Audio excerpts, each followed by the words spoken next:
Preserving our past, our present, and our future is dependent on how we protect our natural and cultural resources.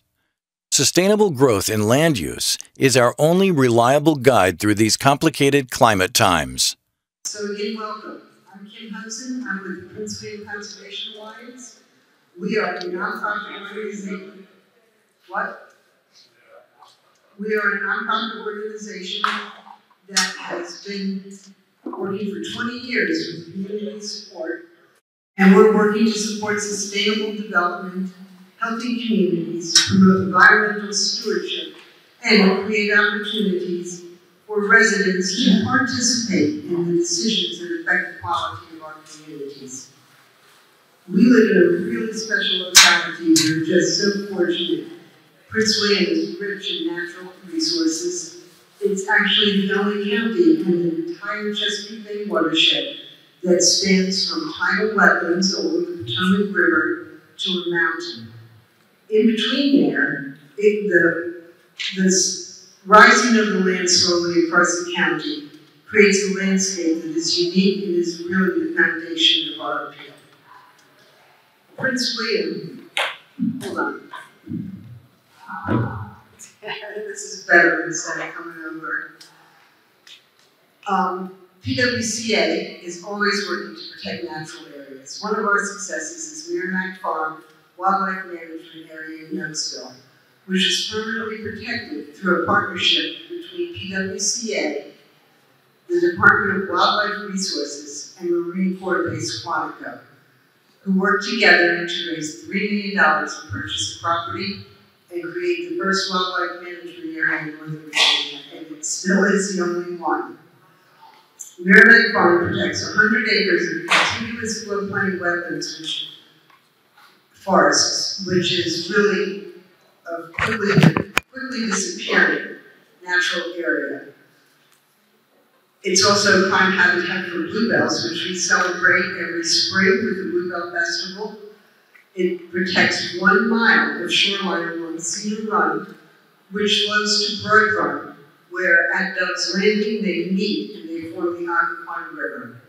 All this is part of the Rural Crescent, which was created in 1998 by a 5-3 board vote and strong community support.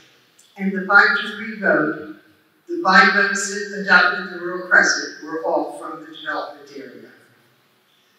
Tonight we're here to talk about clean drinking water, national parks, forests, and opportunities to protect our remaining green spaces. Nearly all the Rural Crescent lies within the Occoquan Reservoir watershed, which plays a key role in protecting the quality and quantity of water in the reservoir. Supervisors are considering many development proposals which together represent the biggest land use change the county has seen in more than 20 years. On June 7th, at the 2 p.m. meeting, supervisors are hosting a work session on water quality and water supply in Prince William County with speakers from staff, Fairfax Water, the Northern Virginia Regional Commission, Department of Environmental Quality, and the Occoquan Watershed Monitoring Lab. You can help with all our efforts here by keeping informed, attending meetings, and sharing your views with supervisors, planning commissioners, delegates, state senators, and all your friends.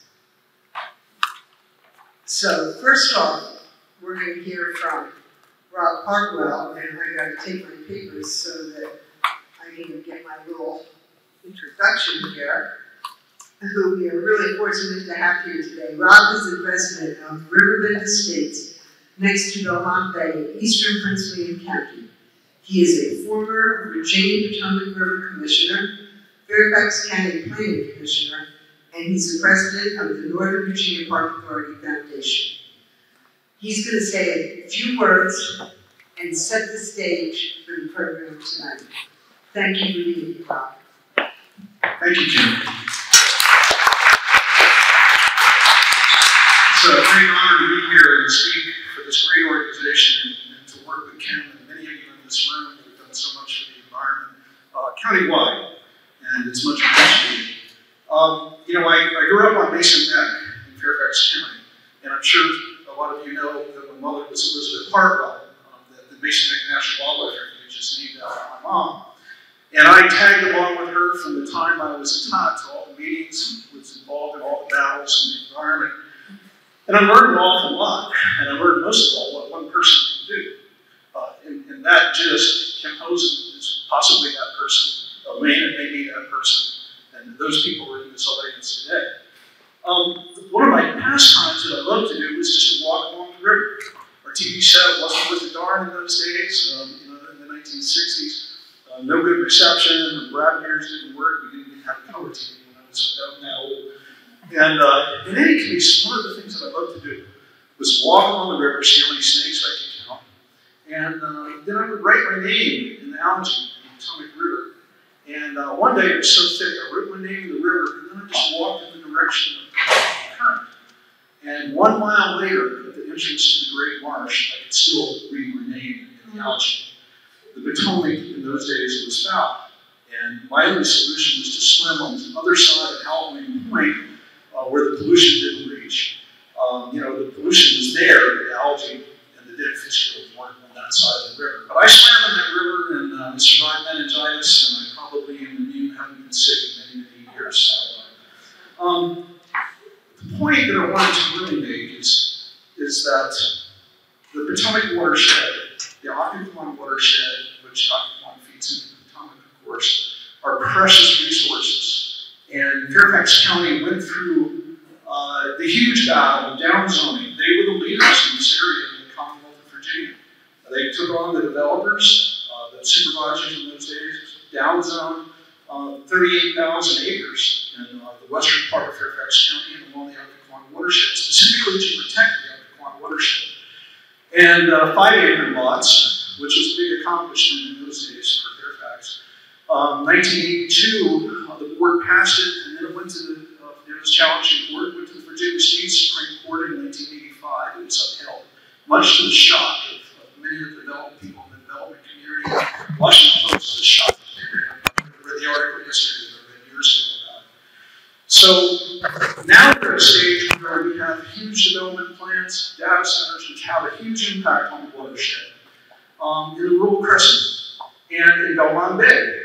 Bill McDowell's here from Belmont Bay. We have the doubling of the more than the doubling of the number of units that are proposed for development in Belmont Bay, and literally thousands of apartments in the North Woodbridge area plan. And all of the runoff from the asphalt, all of the runoff from this new development is going to go directly into the Occoquan watershed. And somebody's got to pay attention. Somebody on the board of supervisors, all of them need to pay attention. And we need to bring that to their attention. So what we can't do is go back and reverse what Fairfax County did and what Prince William County has already done in terms of downzoning. We can't go back and allow the river to become befouled again. We can't let our kids walk along the shoreline if they can access it and write their names again in the river as it smells from the dead fish. And you can't go swimming in it again or swimming like many people are doing these days. And we're heading in that direction if we allow this rampant development in the Rural Crescent, in the east, all over Prince William County. And some of the developments, specifically the data centers, are going to have a huge impact on water quality. And we have we don't have the capacity for them either. When I was on the Fairfax County Planning Commission and chaired the environmental subcommittee, I took every single development individually on its own and decided whether to support it or not and what proffers we would get. In this case, you have so many, it's so difficult to do that. And we're going to have to redouble our efforts. In the east, I think we're willing to support you and do what we can do to help you in the western part of the county. But we have our own issues too, including in the Washington Redskins state plan right around the corner. In conclusion, we have a great panel today. We have leaders on each of these different areas and issues. And I'm looking forward to hearing from the panel. And the one message that I want to leave you is we have to keep up the pressure and we can't go back. Thank you.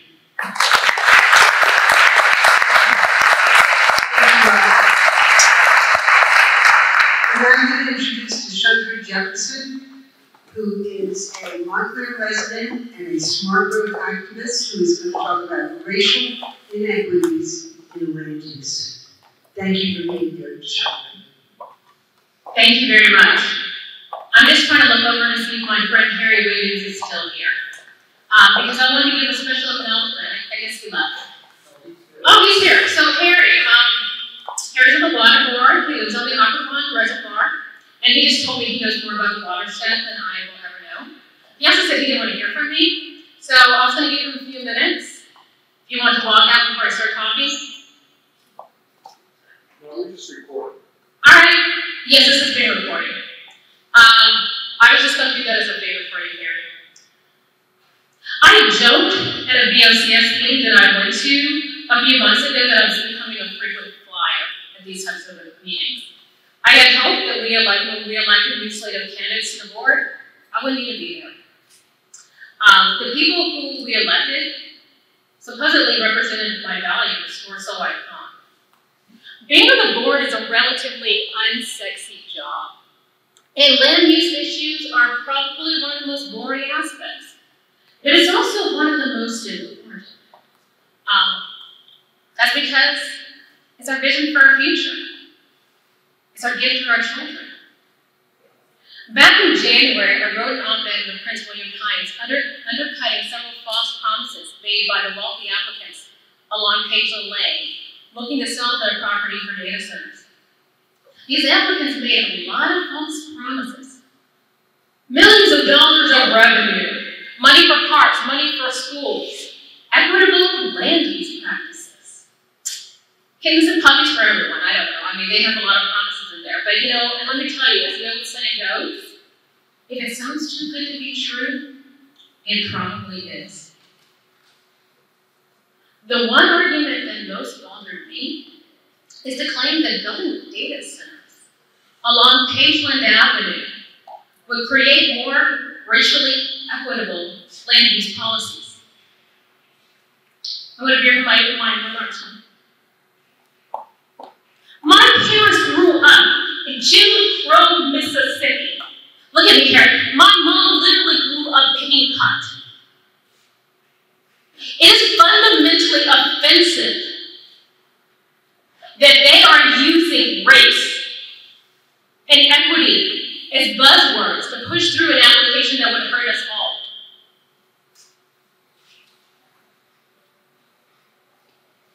The argument is that the rule precedent is exclusionary zoning, which none of them had a problem with, Harry.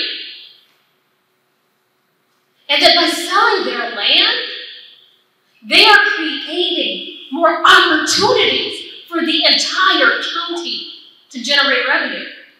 It's an offensive talking point designed to shame people to support their application.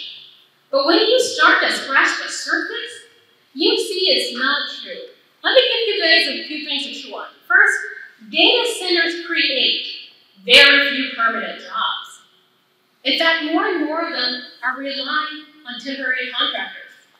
Second, building in the Occoquan Reservoir watershed is a seriously bad idea. You know, Harry, you can disagree with me on this, you can educate me later. Because my degrees from Columbia and Johns Hopkins are meaningless. The National Ocean Service defines a watershed as a land area that channels rainfall and snowmelt to creeks, streams, and rivers, and eventually to outflow points such as reservoirs, bays, and the ocean. So what does that mean? It means all the runoff from construction, buildings, cars, etc.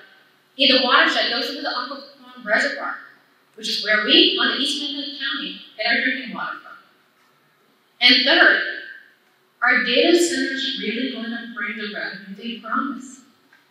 We have at least 26 reservoirs and more in the pipeline. So where's the money? Well, we aren't taxing them properly for one thing, so the board wants to add more. It's like discount pricing when you buy volume. And let's look at Loudoun County. Data center capital of the world, at least for now. Loudoun is seeking ways to diversify their revenue stream because they realize they become over-reliant on data centers. But that's not smart growth, y'all. It's insanity. And since my op-ed, I've learned even more. We have plenty of land in the data center overlay district to build more data centers. A reporter from the Prince William Times verified that it's fact. Bill, you've done a great job. It's great research. The National Parks Conservation Association, in partnership with CEA engineers, did an analysis which found that greenlighting the Prince William Gifford Gateway could result in 57,000,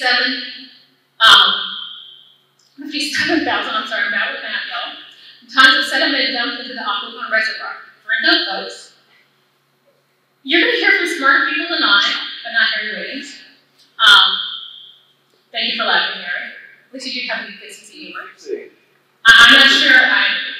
I'm having fun right now, bro. I'm having a lot of fun. You're going to hear from smart people than I. We'll do a deep dive into these issues. But I want everyone here to challenge assertions that the wealthy landowners pushing for these changes are doing so for a simple reason. Exclusionary zoning seems to be a new buzzword for developers.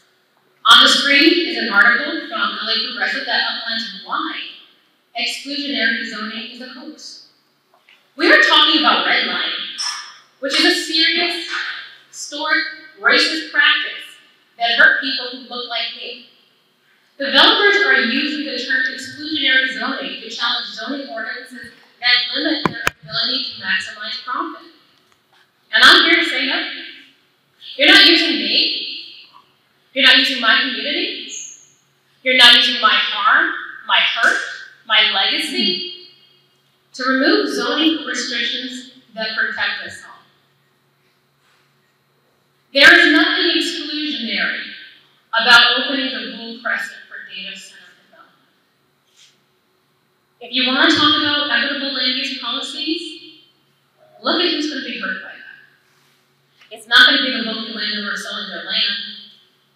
It's not going to be the people in the western end of the county. It's going to be people in Montclair. It's going to be people in Belmont Bay. It's going to be people on the east side of the county. And here's the problem. You can't unring that bell. That's why I said this is about our vision and a gift for our children. Once the damage is done, it's done. It's really hard to pull out. The question is, what kind of risk do you want to take with your children's future? That's not a risk I want to take. Thank you.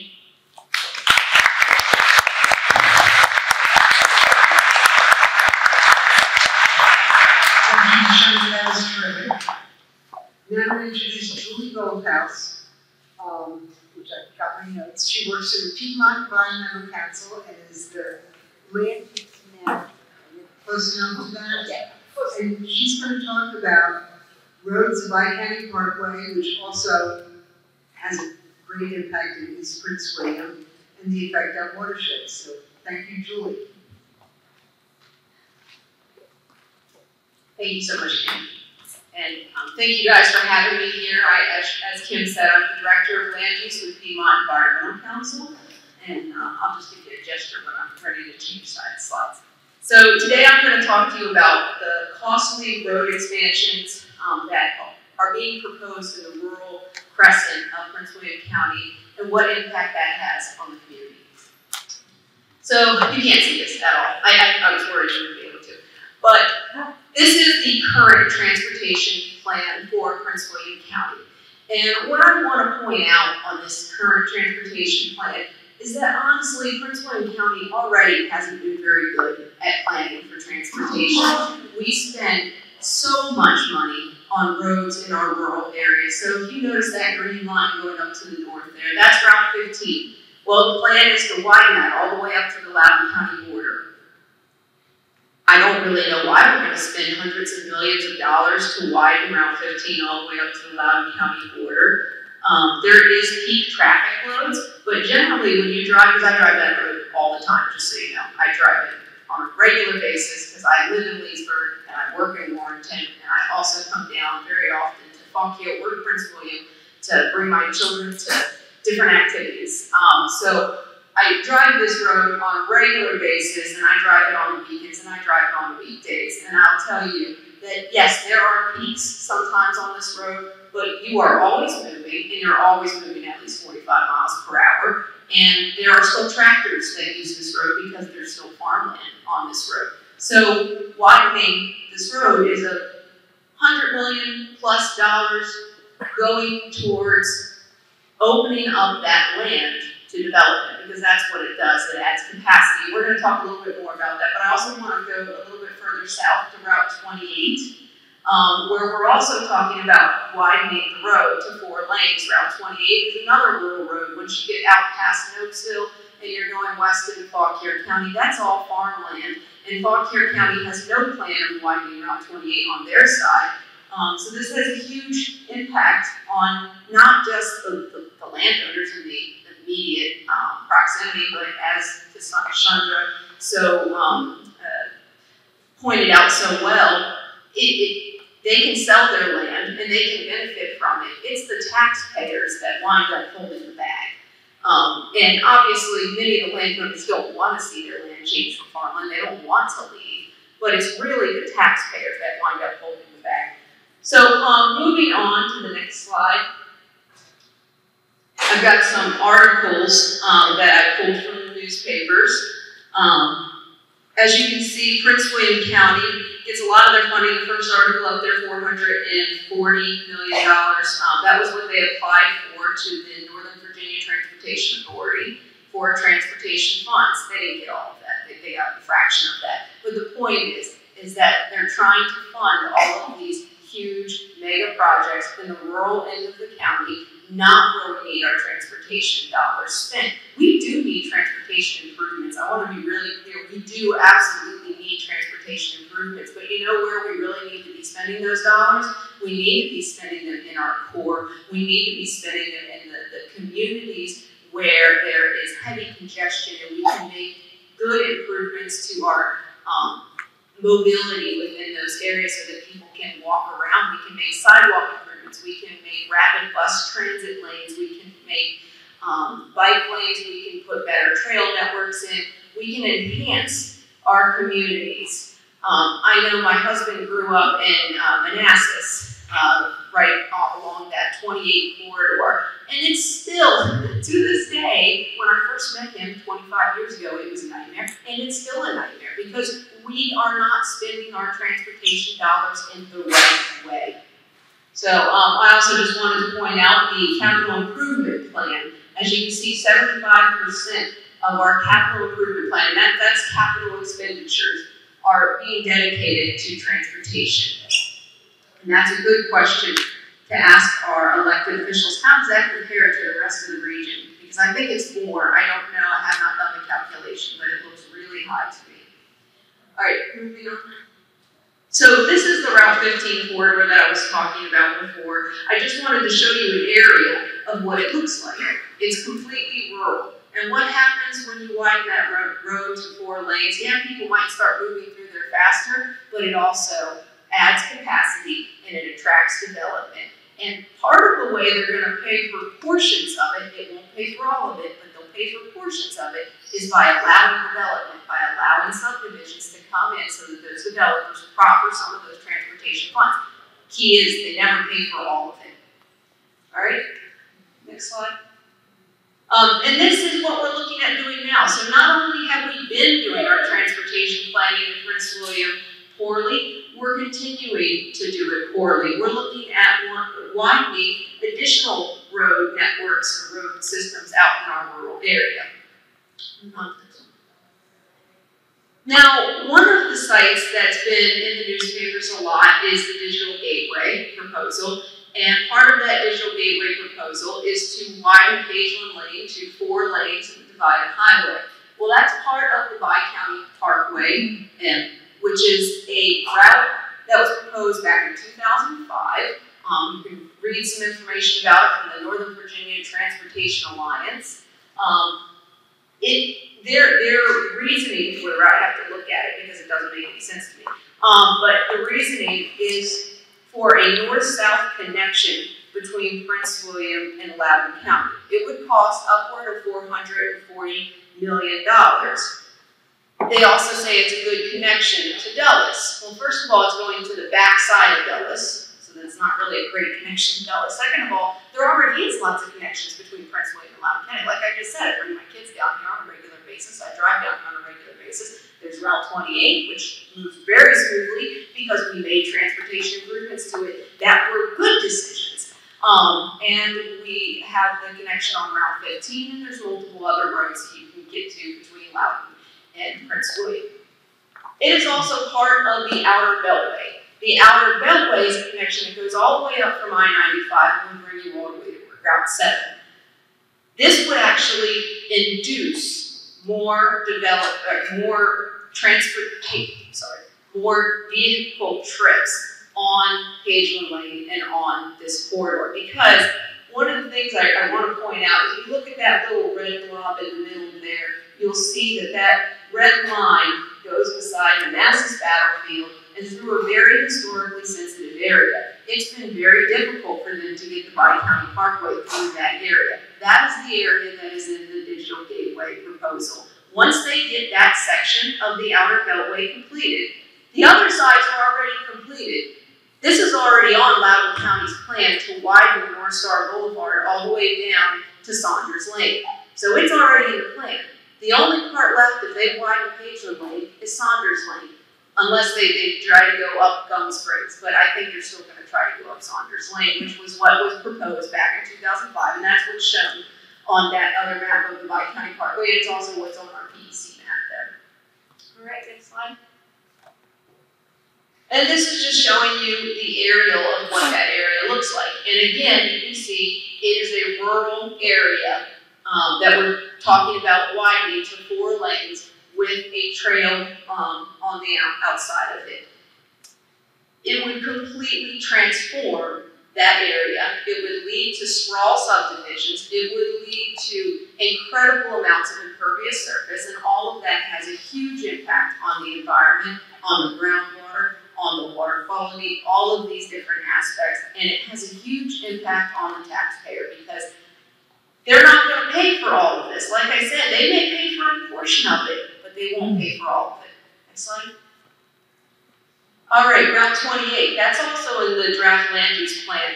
This blue blob is not in the current land use plan for Prince William County. This area that's in the blue blob is planned for agriculture.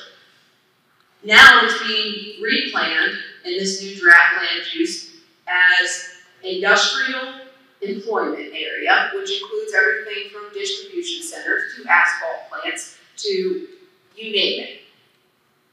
This will have huge implications on the Route 28 corridor. It will have huge implications on all of the roads in this area. You can almost guarantee that all of these roads in this area will also need to be blown out to accommodate this. And how much more does that cost the taxpayer of Prince William County?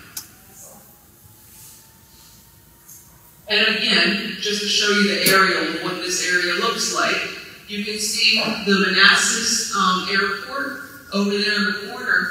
There's basically nothing out to Fauquier County, and there's nothing in Fauquier County. This is all rural land. It is farmed. It's actively in cornfields and soybean fields and cattle and equestrian uses and all of those things. So it is currently agricultural land. Next slide.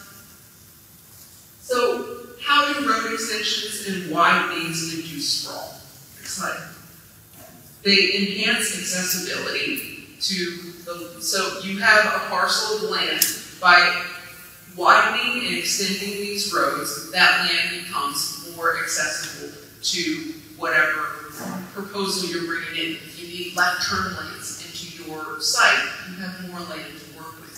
If you are trying to build out on a rural road, that extension out to your area opens it up. It also adds capacity because you now, when you do your traffic impact analysis, which is generally required for most of your development, now you're going to be better able to meet that without putting huge amounts of money into proffers that you would be giving to the county. That's monetary funds that you would be giving to the county. It also enhances the marketability of the site. So we're not just, and I'll talk a little bit more about this later, but we're not just talking about development, because when a developer buys a parcel, sometimes it's just land speculation. That land is actually being held for 10, 20, maybe even 30 years. You might not see a development anytime soon, but they make immediate money off of just simply changing that accessibility and that capacity or that land use plan or that zoning on that property. Next slide. So how do you determine the value of land? So the things that developers are looking at when they're buying a parcel or they're trying to figure out the pricing for their parcel is they look at the physical attributes. Okay, well, what kind of site restrictions do we have on this site? Do we have streams going through it? Do we have steep slopes? What other things that might hinder or make it easier to develop on this site? The infrastructure accessibility. Where's the sewer lines? Where's the water lines? Where's the road? If you've already expanded the road for them, if you've already brought the sewer out, or even if you've made it so that the sewer can come out, then you've made that land much more attractive for development. Land use is permitted. Again, what's it permitted to do on the land? If it's currently only allowed to be agricultural, then you can do agricultural uses and agri-payment and things like that. That's a limited amount of use, limited type of use that you can do on the land. Once you start to replant it for something like industrial employment, then you have a much higher amount that you can charge for that land because there's a lot more that you can do on that land. There's a lot more possibilities, and it becomes much more valuable. Also, the type of development regulations that are in place, the looser those regulations are, again, the more attractive it is to different buyers because, hey, the setbacks are smaller, the height restrictions are less, whatever, all of those development restrictions, and then also the future plans for the area. So you look at the county and you look at what else is planned around that area. Well, does it look like we're going to turn the entire rural crescent into an industrial sprawling area? Well, then that's going to make it more attractive to industrial sprawling type of uses. Also, the current and projected supply and demand, and I say current and projected because sometimes they're looking at the 20-year time of this property. And then development may happen, like I said before, in tandem, or it may happen later. So don't just think about what the market looks like right now, look at what the market might look like in the future. All right, next slide.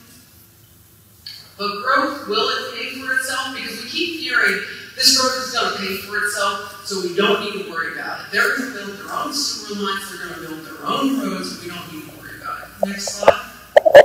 Nope. Developer contributions often fall short of the real cost. So when you start to look at, the road, the proffers that are put forward by the developer, a lot of that analysis is coming from their own consultants. Obviously, it's reviewed by the county staff, but it's coming from their own consultants. So a lot of times it's very low. The other thing is the project may not be implemented for 10 years, so there's inflation costs that were never factored in. So anyways, the real costs wind up being higher, and then the developer only covers their fair share, not the gaps in between. So what I was talking about before, let's say digital gateway, let's say we get one data center on the southern end, next to Manassas National Battlefield, and then we get one in the northern end. Well, let's say there's no market for all the ones in between. The road still needs to be built because you can't just build part of the road there. You can't just build part of the road up there. You can't just build part of the sewer. You have to build the entire thing. You can't just leave it half built. So what winds up happening is they're waiting for the rest of the funds to come in from the other developers. But once the road is built, you're not going to get any proffers for the road because it's already built. So it winds up falling off to the taxpayer to fill in those gaps as you go along the way. And the other thing is, when the market starts to come back down, there's also more pressure. And actually, sorry, that's the next one. Well, actually, sorry, I'll get to that one in a second. So poor quality infrastructure, that's things like, let's put in a packaged treatment plant out in the rural area. Well, 10 years later, it winds up failing. And then we have to extend sewer out to it, things like that. Next slide. And then pressure to invest in the infrastructure when the service starts to decline. That's what I was talking about with the gas. So once the water pressure, let's say you have a sewer line that just dead ends and you need the water pressure is not adequate, or you have a road that narrows into a single lane and then widens back out to 2 lanes. Everyone's like, this is ridiculous. Why is this not widening the entire way? And there's pressure. There's pressure from the public to see those services improved, but there's also pressure from the developers to say, hey, I'll give you economic development if you bring the services out. You've got to, if you want economic development, you have to provide the services. So it's a little bit of a catch-22. Next one. Long-term liability for maintaining this infrastructure. This is something that the response to this I always hear is, well, VDOT's going to pay for it. Who pays for VDOT? It's still us. You know, and it's like the sewers. Well, the ratepayers are going to pay for it. That's still us. You know, it still winds up falling on all of us to pay for the maintenance of these facilities that are sprawled out everywhere. And then the last one is community services. We're talking about capital infrastructure. That's all we're talking about. We're not talking about the community services that are needed. So when you're talking about residential sprawl, that can be really expensive because we're talking about school seats. We're talking about community parks and things like that. Fire and rescue, police. When you talk about data centers, there's less services. Admittedly, there's a lot less, but there's still fire services. There's still police and rescue. There's still services that are needed. And then I think this is my final slide. Then I just want to mention the externalities of sprawl. No one ever thinks about the externalities of sprawl, so you never realize what you got until it's gone. As the old song goes, Halo in Paradise, and you don't know what you got until it's gone. Habitat loss, fragmentation, water quality degradation, urbanization effects on streams. What that means is the base flow gets radically changed when you put in a lot of impervious surface. So basically you wind up completely wiping out our rural streams because they can't survive in a system where the base flow goes down to nothing in the summer and spikes every time it rains.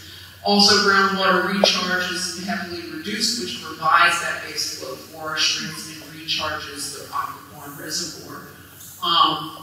And then the loss of agricultural land and tourism. I like going out to the wineries, but I guess if they all get turned into data centers over here in Prince William County, I guess I'll have to go talk here. Impact on recreational resources.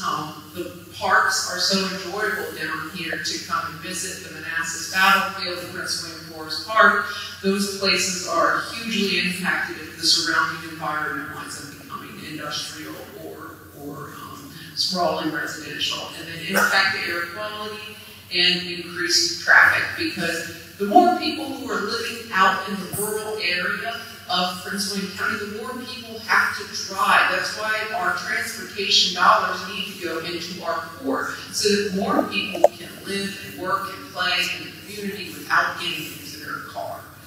So that's my spiel. I'll pass it to the next speaker.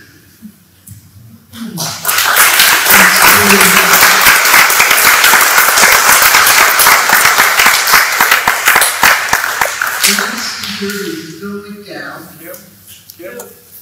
I don't know if you wanted to take questions at the end. Can I ask you a question? We were going to do that at the end. Can it wait? Yeah, it's apropos to now, but it can wait. Okay, let's do that. Our next speaker is Bill McDowell, who's been a Prince William County resident since 1978. When he and his wife Ann moved to the Belmont community in 2000, they were thrilled to live in a beautiful planned community with lots of green open space and many developer-promised amenities. But now, failed promises and a new zoning request could nearly double the Belmont Bay residences in ecologically damaging ways. Bill is here to talk about some of his concerns as they relate to urban stormwater runoff and resource protection areas. Bill?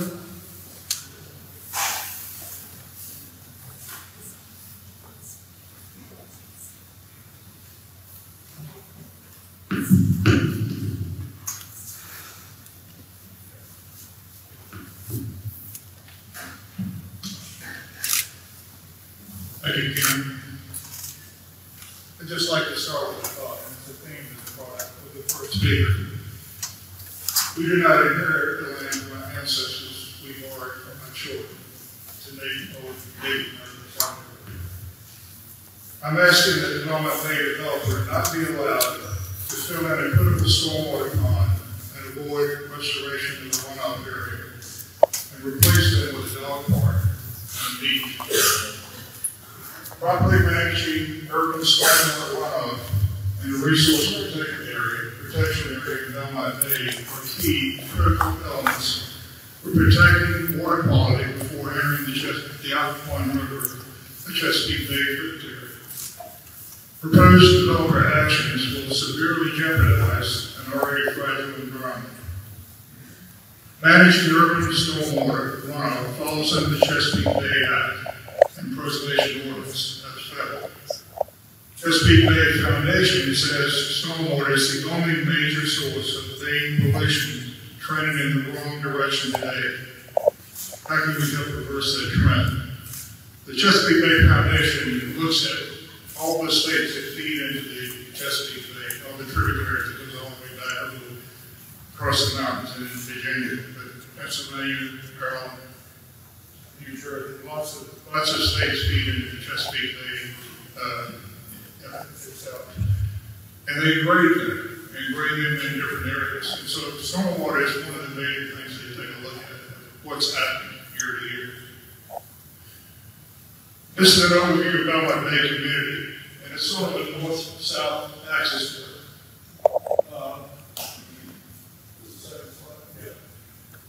Route 1 and Woodbridge are to the west and northwest, to your upper left. Businesses are west of Dawson Beach Road, that's to your left, before the river tracks. Occoquan River, Fairfax, Belmont Bay is to the east, over to the right, and Occoquan Bay National Wildlife Refuge is to the southeast, with the Potomac River another 20 miles beyond that.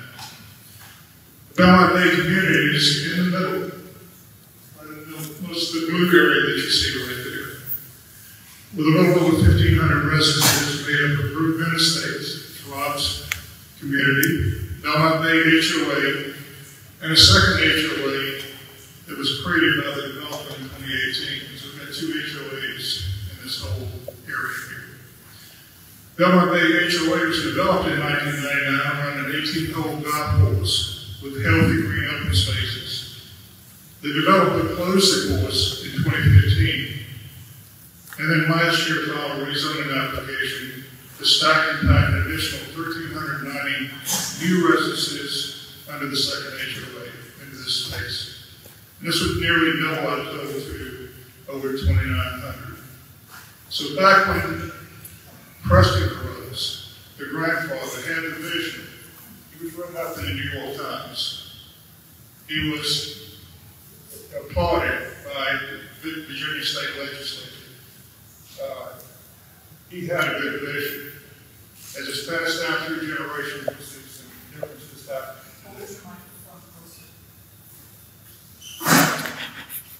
Next slide, please. A prevailing wind and storms are from the west-northwest. Coming up to the upper left there. I don't know if you can see these black arrows here, but our elevation drops dramatically from Route 1 down to the river into the bay. Lines falls sweep through, creating tremendous amounts of stormwater runoff, floating down through Belmont Bay into the river or to the refuge, carrying trash, debris, chemicals, chemical fertilizers, lots of things with it.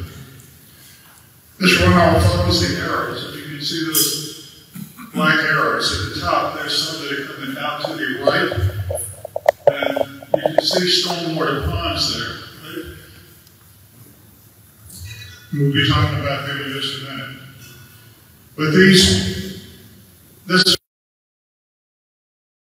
drains that carry 6 stormwater ponds we had built around the different parts of the community. And down through the RPA, the Resource Protected Area, that's the light blue that you see along the river line there. It's the last 100 protected area for natural filtration before it goes into the river. So these ponds in the RPA are the key filtration elements, along with the topsoil, maybe 10 to 15%, and topsoil the rest. Next slide, please. And the developer has a plan. It's in yellow here that shows up.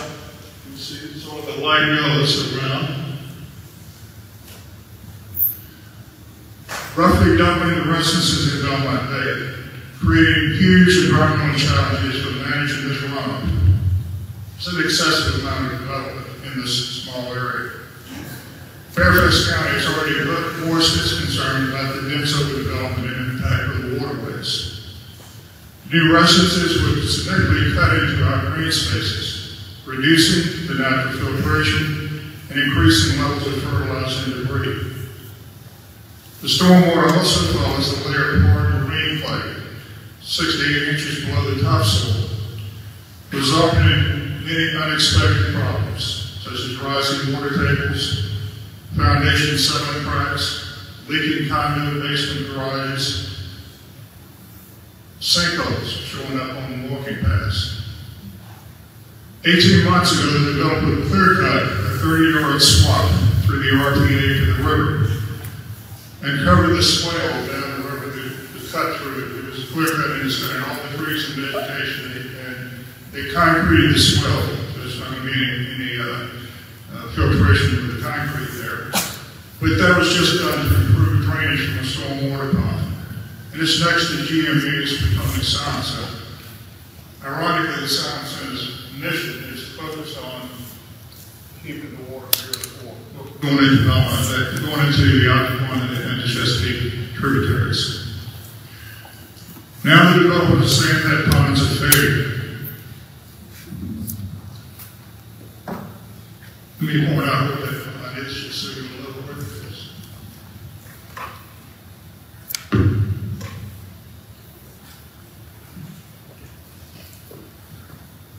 This is George Mason right here, and this is the big pond right here. I'm going to show that again.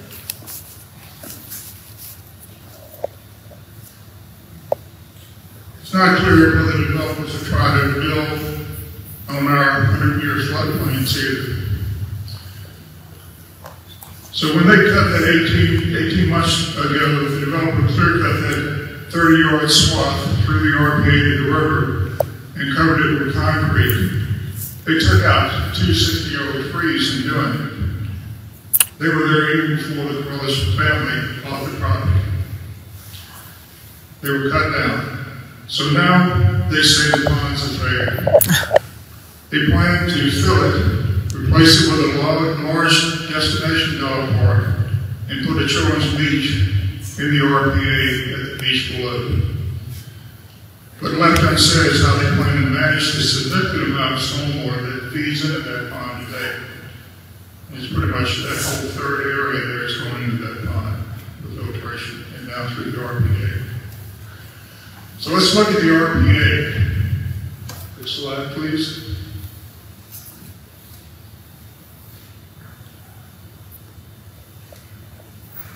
That's a 100-foot buffer of regulated corridors of environmentally sensitive land alongside or near shorelines or streams, rivers, and other waterways. And this is throughout the county. In their natural condition, RPAs protect water quality. They filter pollution out of stormwater runoff, reduce the volume of stormwater runoff, and they prevent erosion. The Chesapeake Bay Act mandates that we protect this buffer. Generally, no development, no land disturbance, or vegetation removal is allowed within it without prior approval and suitable replacement. The examples are changes to improve sightlines, creating paths, controlling erosion, clear cutting. Non-compliance is a violation of the Chesapeake Bay Preservation Ordinance, and violators must develop and obtain approval for all appropriate restoration plans, and may be subject to penalties. Next slide, please. So let's compare how Prince William County and Fairfax County manage the RPA Bay. I'm just going to hit the highlights. Prince William has its Chesapeake Bay Preservation Area Review Board. It's been vacant for the last few years. The board goes in sequence with the Board of Supervisors. terms of the Board of Supervisors. So our liaison at the county is Clay Morris, who's in the Department of Public Works. By comparison, Fairfax has this exceptional review committee, the very active committee, focuses on any RPA land disturbance greater than 2,500 square feet. Well, that's about 25 living feet if you take RPA to 100 feet down. You can see some of the examples there also of what type of disturbances. So this is really a call to action. We could do better in Prince William County, especially given the level of development we're seeing across the county. We're obligated to provide oversight of how urban stormwater runoff is being managed due to its impact on the reservoir, water supply, and on the Chesapeake Bay. Allowing that pond to be replaced with a dog park is a failure to fulfill our obligation to our community and to the communities that rely on watershed for clean drinking water. Thank you very much.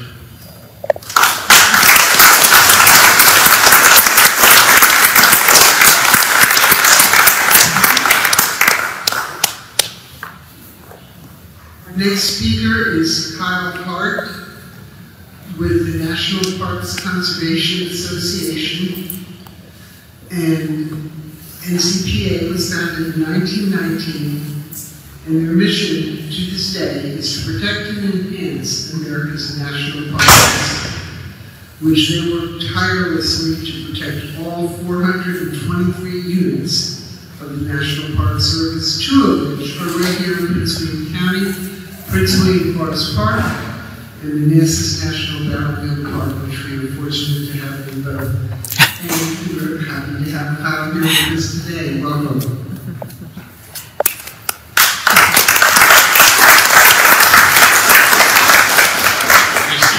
everybody for being here.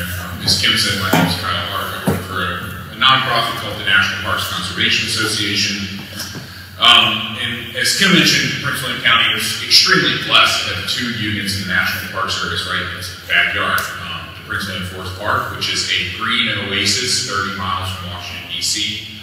16,000 acres of forest, trails, campsites, and the likes. It had 325,000 visitors in 2021, supports 258 local jobs, and resulted in more than $21 million in visitor spending in 2020 alone. The other one is Manassas National Battlefield, which is obviously on the western end of the county. Manassas National Battlefield Park is a 5,000 acre land that obviously commemorates the site of 2 major Civil War conflicts, the first and second battles of Manassas. Over 516,000 people visited that site in 2021, contributing to $33 million in visitor spending and supporting 439 local jobs, according to the National Park Service. And, you know, I'm here tonight mainly to talk about 2 particular developments. Proposal 21, I got a phone call from one of our members who lives in the county and said, hey, you know, I got an email from Kim Hosen about this proposal at Prince William Forest Park to build data centers inside of the park. Have you heard of that? And I said, no, but it seems like something we should be involved in. And so I picked up the phone and I called Kim, and over a year and a half later, or almost a year and a half later, here we are. This proposal is inside of the congressionally authorized boundary of Prince William Forest Park, which means that 52 acres in the whole parcel is about 161 acres. Could actually one day be National Park Service property. It could be trails, it could be vehicle access off of Route 234, Dumfries Road. It could be all of those things. Instead, currently, the county thinks maybe it ought to be data centers instead. That's a 52-acre parcel that's currently up for rezoning consideration. Of that 52 acres, a little more than 10 of those acres are on what the county resource office calls resource protection area, which is highly erodible soils in the headwaters of Quantico Creek. Literally everything that runs off of that site will end up immediately in Prince William Forest Park, and all of the park visitors, every time it rains, they will see that sediment, they will see that pollution, they will see that runoff. The other thing that is like of note is that Quantico Creek is an extremely high quality stream. The Park Service is extremely proud of the work that they've done to protect that resource, and other people actually come in and study Quantico Creek as like a benchmark for what water quality could be if we did everything right. And so this proposal is a step in the complete wrong direction for the long-term protection of the stream, for Quantico Creek, and for National Park Service resources.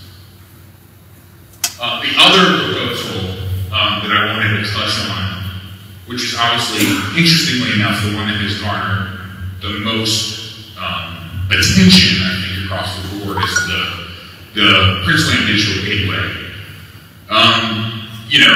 We were literally like just off of kind of the heels of kind of a vote advancing the Potomac Technology Park at Prince William Forest Park when we learned of this proposal, the Prince William Digital Gateway proposal. This is a 2,133 acre proposal.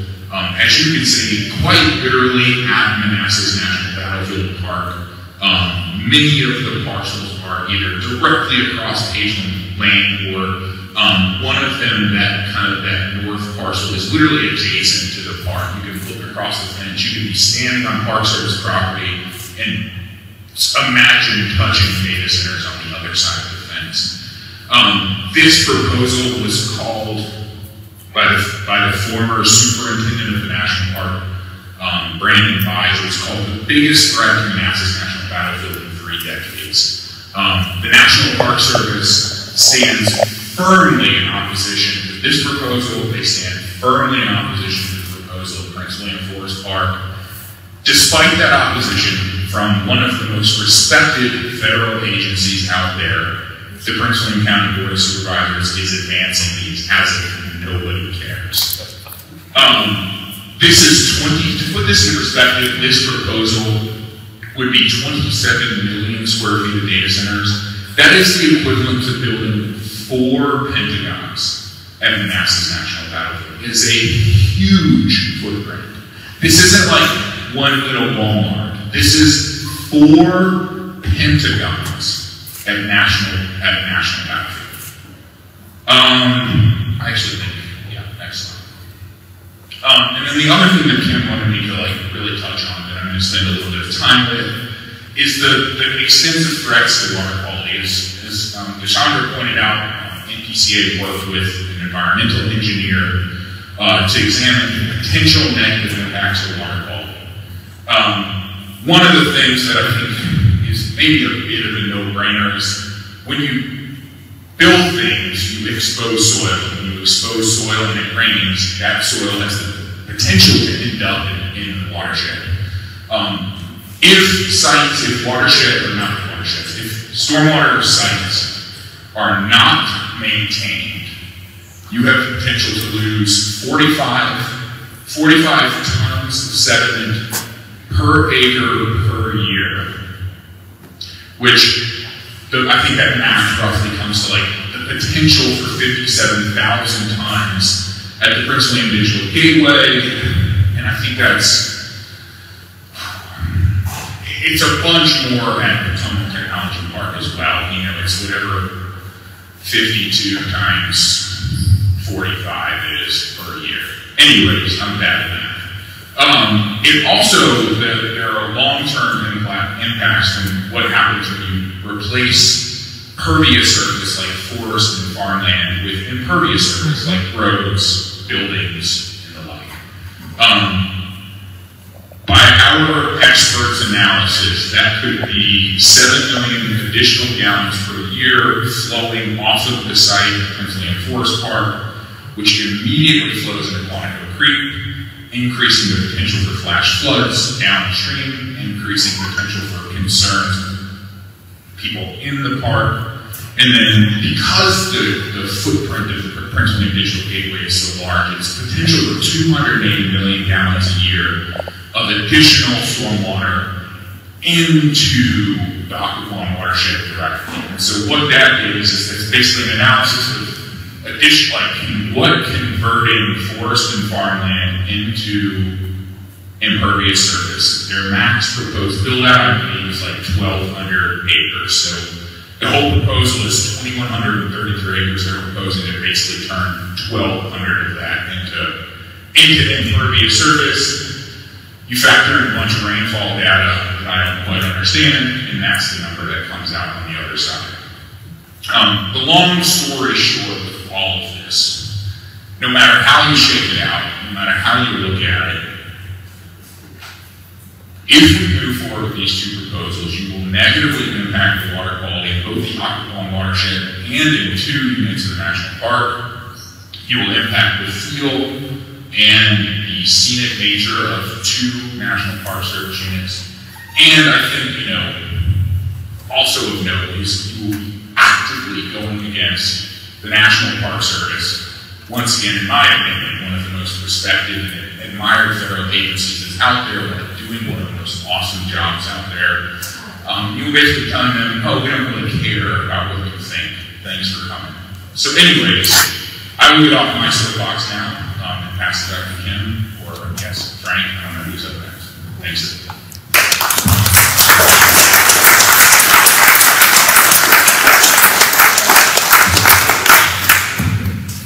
And before Frank, we are going to get some words from Elizabeth Ward, who has a master's degree in chemical engineering from NYU and worked as a chemical environmental engineer at the US EPA in DC, DuPont, and Washington advisors. She served 10 years with the Prince William Soil and Water Conservation District and currently is on the Prince William Sustainability Commission. We're really lucky to have her.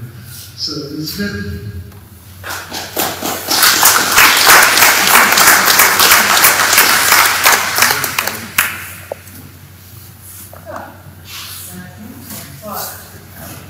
Okay. So, if you live in the eastern portion of Prince William County, you should care about the fate of the rural crescent because it's about water, your water. See this lovely chart? Blue. Eastern part of the county, all that water comes from the Occoquan. You are fed by the Occoquan. In an irony of infrastructure, the pink is fed by the Potomac River. It's the Corvallis plant that delivers the public water supply to the western part of Prince William County that is on public water. Except for the Evergreen, which is groundwater from the area. The eastern part is from the Griffith plant, which is fed by the Occoquan. So, Prince William Service Authority purchases 15 million gallons of water a day on average from Fairfax Water, all for the Eastern Distribution Center and the Hoadley one, which are 2. Next slide. So here's a lovely picture. That building on the right is the Griffith plant, the newly reconstructed, rebuilt. On the left happens to be Occoquan. The rural crescent, when you have the rural crescent, it allows rainwater to flow gently into the land. All that pouring rain, when you look at it on the field, it isn't running off, a forested area, tree, native plants. It just gently percolates into the land and travels softly over the vegetation and feeds the aquifers that provide water to the private wells in the western part of Prince William County, the Evergreen water system, but also feeds the tributaries to Bull Run and the Occoquan River. We are the headwaters of the river that feed the Occoquan. Without water and clean water coming from the western part of Prince William County, Fairfax would have to do additional treatment.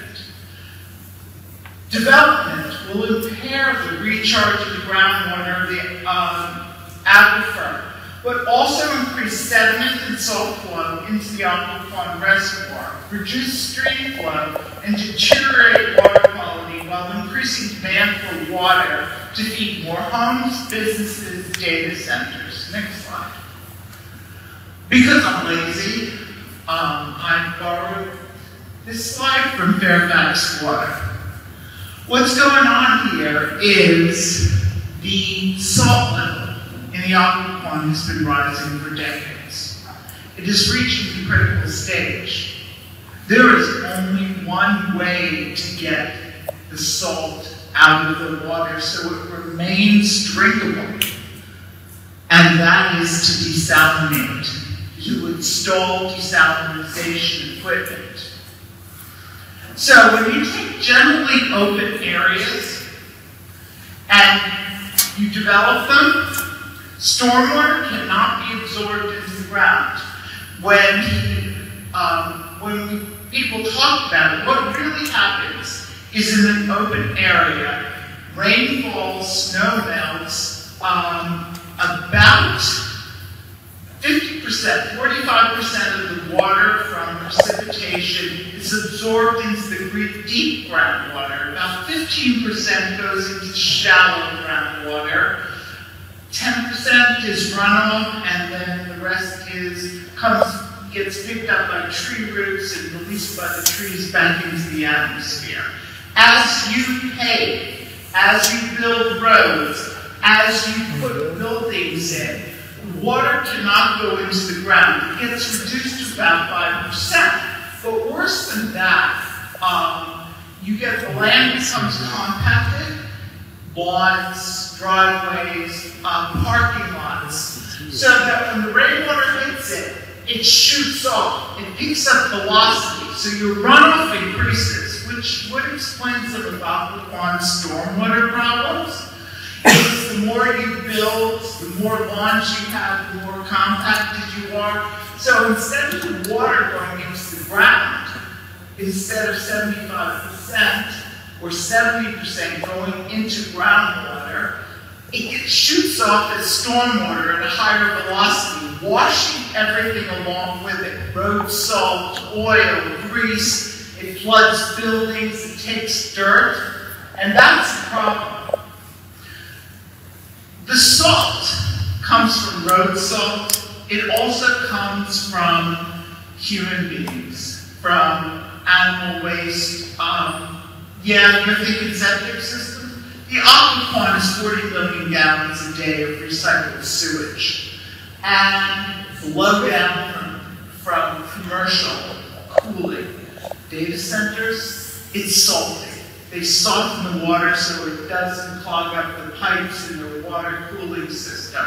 So they're adding more salt to the wastewater before they shoot it off. And then it ends up back in the Aquaquan. So that is one of the problems. It's not only road salt. When you reach the critical point, and the water can no longer be used, and we are dancing at the bottom there, you have to desalinate. And Fairfax Water says it'll take between $1 and $2 billion, a cost shared by the ratepayers for the water, to install that equipment. Plus, it takes a lot of energy to run it. So that our future and our children's future is our water. We can't allow it to be destroyed by paving roads and building data centers, warehouses, housing developments that will produce windfall profits. It's about money. You take the zoning of a piece of land that's for estate residential, that's the A1 in the rural crescent, that's worth about $50,000 to $60,000 an acre, depending on how hot real estate is. And you convert it to a data center, it's approaching $1 million an acre, plus the cost to pull out the septic system and knock down the house. But if you built nothing, it's worth $1 million an acre. but they're going to leave the residents of Prince William County holding the bag for the water costs, and we haven't even gotten to the power costs. That's the future. Thank you.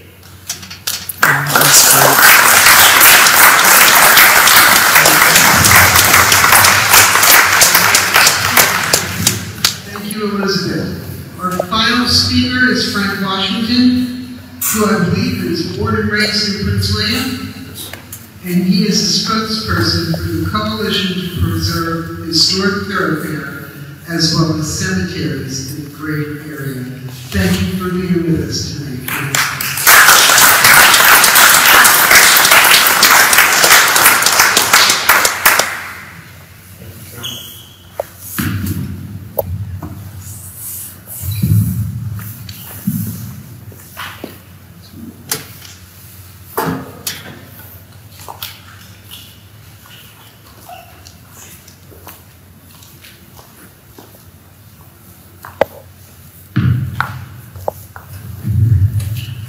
Thoroughfare is a small community nestled in a rural crescent. It was established by my ancestors who freed slaves and Native Americans in the 1800s. I was born and raised in Thoroughfare. My parents, grandparents, and great-grandparents were born and raised there as well.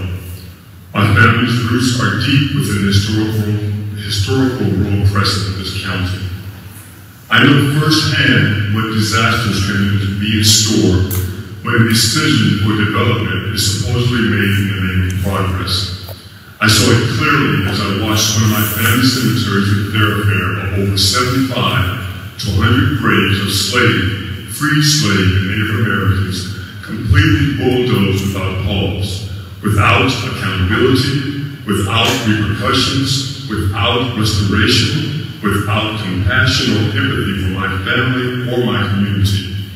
I watched as they drank, danced, and partied with a live band at that cemetery just days after they bulldozed it.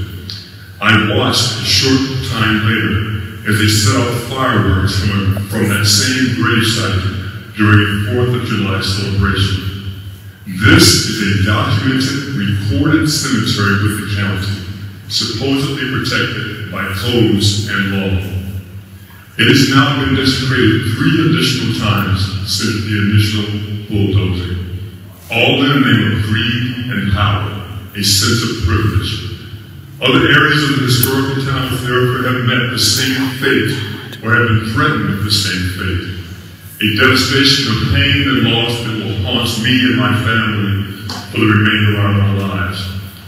But it should remain with all of you as well, because Thoroughfare is not just my history, it is our collective history. If this can happen to a documented cemetery and other grave sites within an acknowledged historic town such as Thoroughfare, imagine what could be in store for the Asian area and its history. We all need to be keenly aware of the importance of what will be lost with this digital gateway project simply to fulfill the financial endeavors of a select few. A collective history that includes the battlefield and the areas surrounding it where freed slave and Native American grave sites are scattered throughout. Areas where they built homes and settled during the Reconstruction period. Land associated with the plantation. The Pennsylvania plantation which stretched along Pageland was owned by the same family as the Cloverland plantation in Thoroughfare. Land where many families of color built several communities connected to Thoroughfare. Settlements known as Thornton, which existed on Pageland Road, and the Marble Hill settlement that existed in the area of Aldi Road, Marble Hill, and Sudley Road adjacent to and through Pageland. These areas of post-Civil War African-American communities in such close proximity to a national battlefield park also represents and presents a unique rural and cultural landscape that tells the story of one of the most significant periods of American history, the Civil War, Reconstruction, and the formation of African-American communities that developed during the post-Civil War. Developments have helped build Prince William County. This entire area of Pageland was considered a forsaken land by the plantation owners. So it was allotted to freed slaves who first rented in the area and then bought. Just as with Thoroughfare, they built thriving communities throughout. The Thornton Elliott School that once stood on the corner of Thornton Lane in Pageland is where many people of color had the opportunity to learn and read and write for the first time.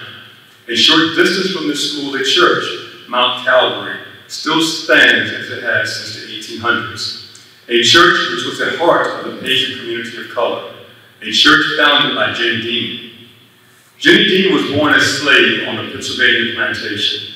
After the war, she and her family settled and built their home on the very land that once held them captive, but now offered them freedom.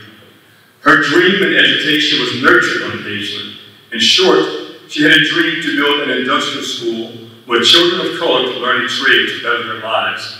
Despite much opposition, she succeeded, and the Manassas Industrial School was built and it thrived. Many years later, it was turned into a middle school, and then an elementary school. That school still stands. Jenny Dean and her family are buried at the Mount Calvary Church. Though rebuilt twice, the Sudley Methodist Church, which still stands adjacent to Pageland, was a field hospital during the Civil War for both Confederate and Union soldiers. Where do you think the bodies of those soldiers that died in that hospital are resting? History leads us to the conclusion that many are scattered in unmarked graves throughout Pageland, alongside the free slave graves and cemeteries that we know exist there, and the surrounding areas of where these settlements and the plantation existed. This type of historical knowledge of an area they wish to destroy in the name of perceived progress is of vital importance. But it is only touching the surface of this area's history, especially when it comes to the cemeteries and grave sites. I have seen only minimal acknowledgement of cemeteries or graves in any proposal submitted supporting the sale of properties. The Pageland area warrants more than just a casual mention of cemeteries or graves. It warrants more than just a casual overview of the historical value of the area and its historic connection to the battlefield. Based on what I have experienced and learned with our struggles in Thoroughfare, we cannot trust that a fair and equitable mentality exists among those pushing to change that hallowed ground, which is the Rural Crescent, changing it to industrial. A destructive change that is unwarranted, sought primarily, as stated earlier, to put millions of dollars into the pockets of a select few. An onslaught of greed, power, and privilege that threatens our collective history, our environment as a whole, and in many ways, our entire way of life. When I began the Coalition to Save Historic Thoroughfare, I had faith and trust in the county officials to work on behalf of this community. I had faith and trust that they would uphold protections and listen to the voices of those who had helped put them into office. I had faith, trust, and hope when I saw the diversity among the officials. I have found that faith in many ways now to have been misplaced. The message that I received loud and clear is that the voice of developers and the voice of the money trail that leads to personal gain and political endeavors, whether Democrat or Republican, whether black or white, is what drowns out our voices, despite the fact that it is our joint voices that put them into office. Life is a series of moments when we have to decide what it is we stand for, what we will fight for, where our compass of values and morality and integrity lies.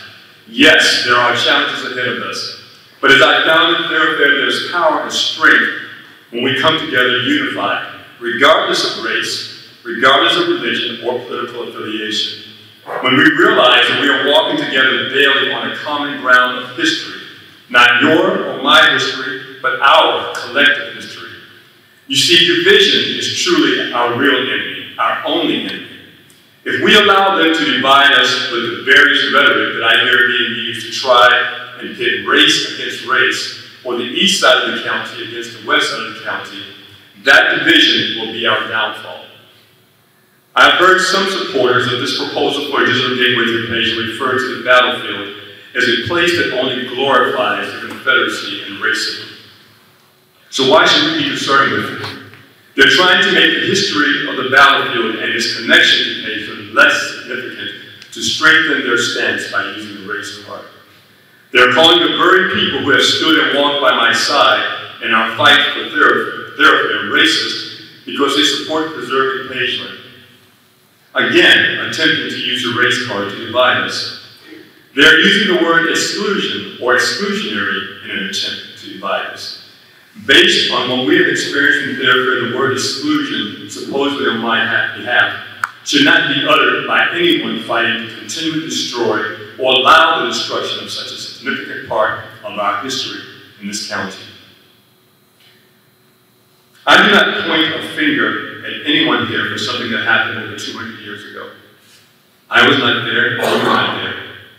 It was not the Confederacy that bulldozed our family cemetery in thoroughfare. It was not the Confederacy that blocked that entrance to another cemetery. It was not the Confederacy that is now telling me that I can no longer continue to bury my relatives in 2 active cemeteries that we had, as we have for centuries. I recently had a sister-in-law that passed away. I struggled for weeks wondering whether or not where we'd be able to bury her, because these officials, people who are using the word exclusionary, are telling me that we no longer have a right to lay beside our ancestors. These are the people who are trying to pit me against you, stating that by standing up for Pageland, you're racist. They're not speaking for me. I've seen this in thoroughfare. I am living it today. So do not let them convince you that me or anyone else is accusing you of anything that happened over 200 years ago, because that is not where we stand. Knowledge and understanding and wanting to preserve our history is not glorifying it. That history is the foundation of who we are collectively as a community. The bodies of Union soldiers, both black and white, were also scattered among the battlefield. The blood of both stained that landscape. If I were asked to make a choice, I see more elements of racism and disregard in the current destructive acts I have experienced in thoroughfare, and that I see in the proposal for the digital gateway, than I do in any feelings I have regarding the history or the existence of the battlefield. But for me, this is not about race. It is about fighting to protect the history and freedoms of the dead, some of which only found their freedom through death. My ancestors, your ancestors, which are our collective ancestors, our collective history, their freedom to rest in peace in our hollow ground, undisturbed by data centers, undisturbed by widening roads, undisturbed by power lines, undisturbed by divisiveness. Thank you.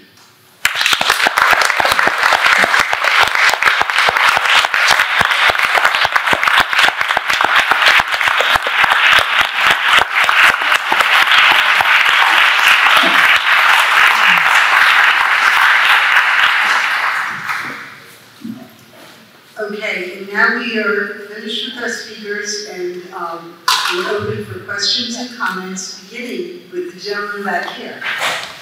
Can you come to the mic?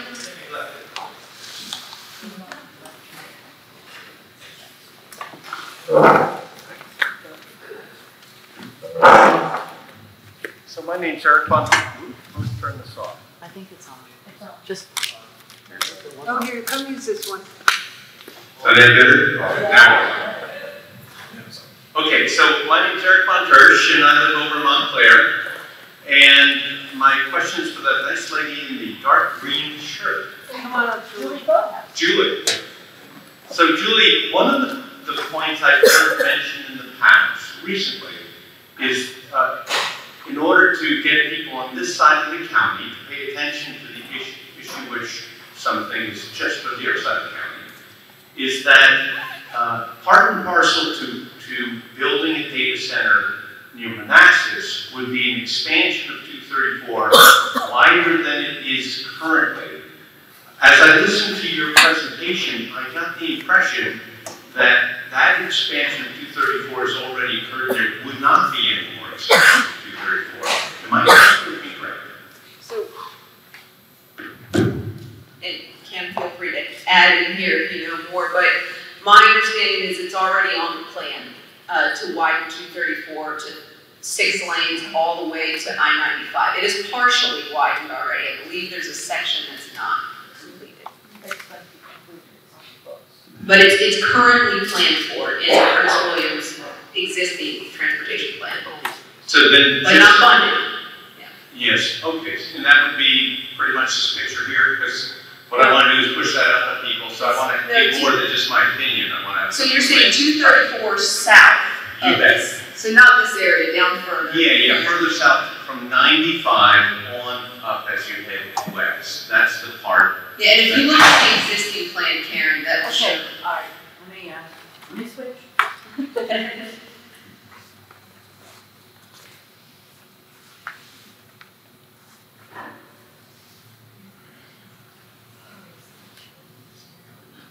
And just as an FYI, Montclair HOA has signed a letter in opposition to PW Digital Gateway. Oh, thanks, appreciate it. I live in Montclair, let's talk. Yeah. And while she's pulling that up, I'll just say that there's 3 components that I believe are left for this. This map? Yeah.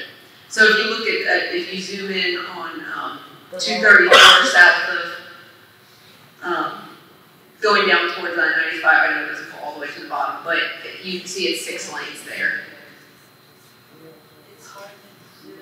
There we go. It's actually probably, yeah, it's not. But it's 6 lanes. You'll just have to trust me. You can always just go onto the Prince William County webpage and look up their current transportation plan, or just Google it. But it's 6 lanes planned for. But there's a section, I believe, that's not completed yet. The other components that I'll just mention, there's two other things that have to happen to complete this outer beltway, and that's when you'll start to really see the truck traffic and everything increase, and that's the 234 North Extended, which will bring 234 over I-66 and up to Pageland Lane. That has to be completed, and once that's done, then Pageland Lane being widened, and then potentially going up to Saunders. Thanks. And I can just add that it's also my recollection, anybody here correct me if I'm wrong, that Supervisor Maureen Cadigan had the 6 laning removed from the comp plan, but staff never actually did it, and nobody knows. And that's why it's in there. So, please come on up. You can use that one, you can use this one. All the changes for money. All the changes for money? Yeah. Who wants to take that one? Yeah.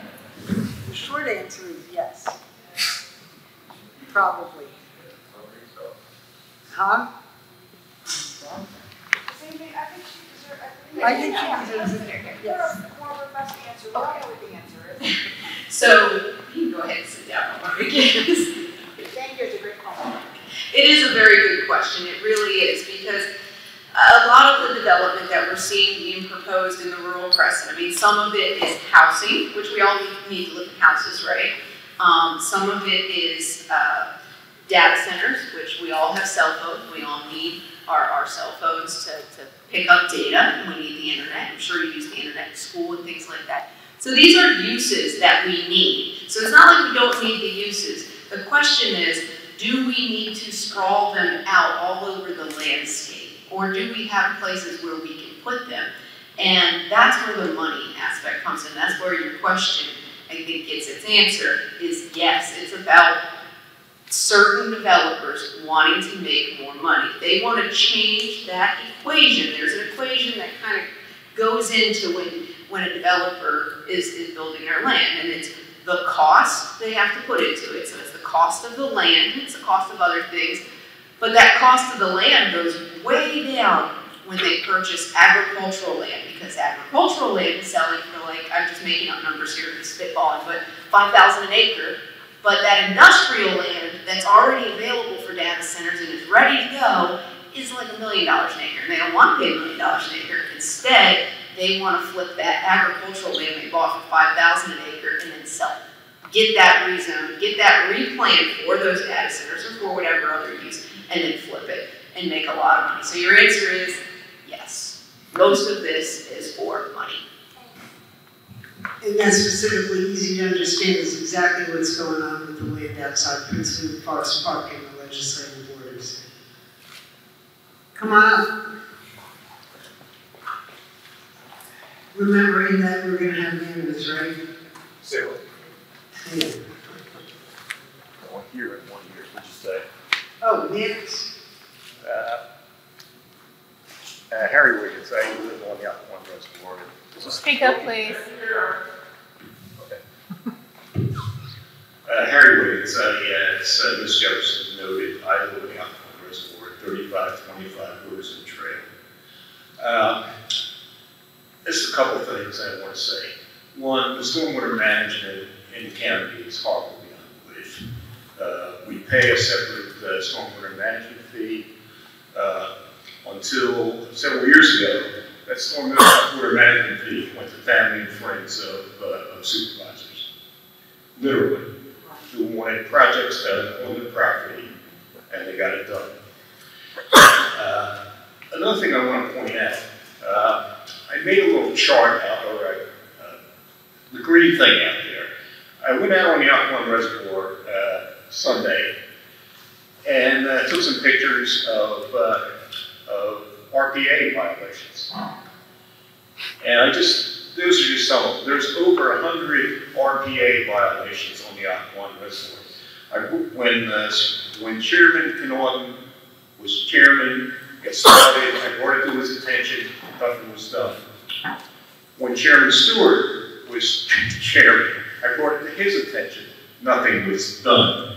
I brought it to the attention of the premier conservation alliance in the county, nothing was done. And there is at least 2 data center footprints around on the Prince William side of the Occoquan that where the RPA has been violated, not restored, nothing done about it. Thank you.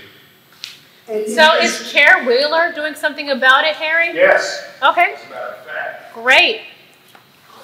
Well, maybe not along the Occoquan, because we do have a lot of violations along the Occoquan, and it's been routine for years.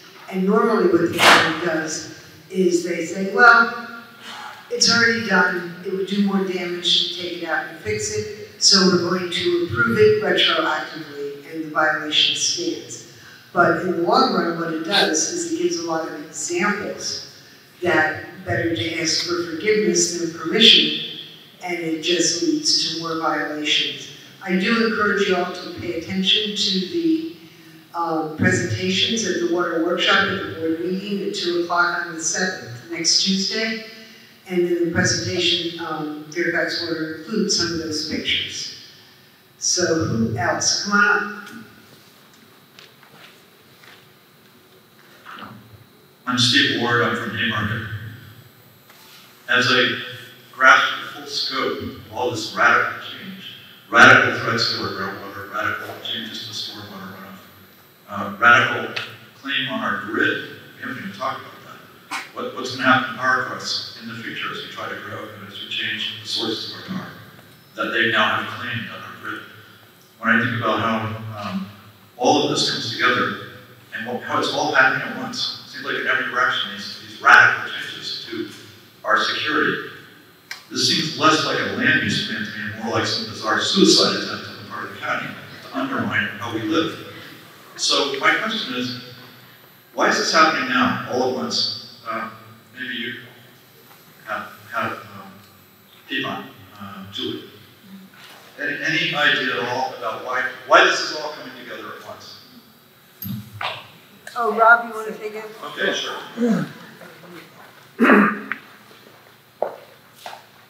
We had a town hall meeting in Belmont Bay 2 Saturdays ago. Supervisor Vega came over and held it in Belmont Bay, and it's in Margaret Franklin's district. Margaret wasn't pleased about it. But Supervisor Vega wanted to express her opposition to the huge development going on in Belmont Bay, and she also mentioned the data centers and the Little Crescent, and mentioned the whole aspect of what's been going on. At that meeting, I had done some research on VPAP, which is I guess a citizens-backed organization that tracks campaign contributions to all the supervisors and all the elected officials. And I had had dinner with a developer about 2 weeks before, that's very active in the eastern part of the county. And he told me the story about how they didn't want Frank Principi in there anymore. And all the developers, realtors, builders got together. And I looked at Margaret Franklin's campaign contributions. And I read them off at the town hall meeting. It was, I was told, and it was very obvious because there were so many contributions for $734 from multiple builders, developers, and people that had all pitched in $734. And there was a $10,000 contribution from a realtor, and there was a $2,500 and $1,500 contribution. You know, I would urge everybody to look at who's contributing to the board of supervisors in all parties. It doesn't bother me at all, but then how those contributions seem to be affecting their positions on these issues. What happened in Prince William County is we had a radical change in the board of supervisors. I'm not saying that that is the reason why all this is happening, but the board shifted directions. And this happened in Fairfax County years ago when Audrey Moore ran for the chairmanship of the Fairfax County Board of Supervisors. She ran on an environmental platform and threw out the developer-backed candidates.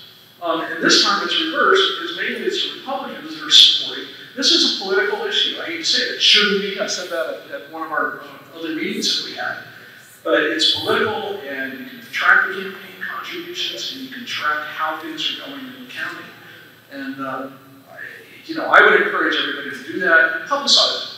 You know, put them out on the web pages. I'm going to put ours out on the Belmont Bay web pages. They'll probably get taken down. But you know, and it's just not Supervisor Franklin. It's all of who's backing them, who's contributing to them, and we need to pay attention. We need to publicize it so that it goes well beyond this group, so that all the people in the county know what's really going on. I have one thing to add too. This shouldn't be a political issue. It really shouldn't. This is about good land use. I'm a Democrat. I'm a progressive Democrat. Harry used to be the chair of the Prince William County Democratic Committee. I used to be chair for the Potomac District. I'm a former spokesperson for the Democratic National Committee, y'all. I work for the National Party as a spokesperson. It's really hard for me to have to oppose people that I helped elect, the people who I supported. I don't like being a maverick. I don't like coming out to these events. I'm a single mom. I live in Montclair. I rather spend my weekends in the lake. I rather spend weekends doing scout stuff with my son. I am tired of having to come to events like this. I'm tired of coming to the board. I'm tired of doing all this. But if I don't hold them accountable, who will? Democrats, we like to talk about, we love, Liz Cheney. How did we start loving Liz Cheney? But she says things that are evident to us. She says things that no one in her party wants to hear because they want to turn a blind eye. I'm sorry, y'all. I'm sorry, I can't turn a blind eye. I cannot turn a blind eye. Wrong is wrong. I don't care if you have a D or an R behind your name. Wrong is wrong. So I just want to say that to kind of depoliticize this, because there are a lot of Democrats and progressives out here in this crowd who are disappointed with the Board of County Supervisors. And I'm sure on the other side, there are a lot of people who are disappointed with Pete Hanlon, who has abandoned, if he haven't, principles. So I want to be clear. This is an important issue that impacts the county. And it has a bigger impact. I know it's kind of weird. It's like, and you should go out there. I'll take you out there. It is yonder, okay? Put him on the other side of the county from Montclair. But what happens out there impacts us. And it impacts us deeply. That's why I'm here tonight. Again, I'd rather be home. I have other things to do with my time. But I'm here. But I just want to know that this should not be a political act. I'm a Democrat. Same as a lot of people on the board. I've been accused of using Republican talking points, even though these are some of the same talking points that I'm hearing from the Cora Stewart has used, even though Marianne Gaggan supported Cora Stewart and is a huge Trump Republican. The way they've been twisting themselves into contortions to justify PW Digital Gateway and some of these other land use issues to me is insulting, it's embarrassing. And I'm not going to not question, I'm not going to not care about the community because I'm a Democrat and because I'm afraid of questioning people in my own party. I'm sorry, that's not who I am. No one should be like that.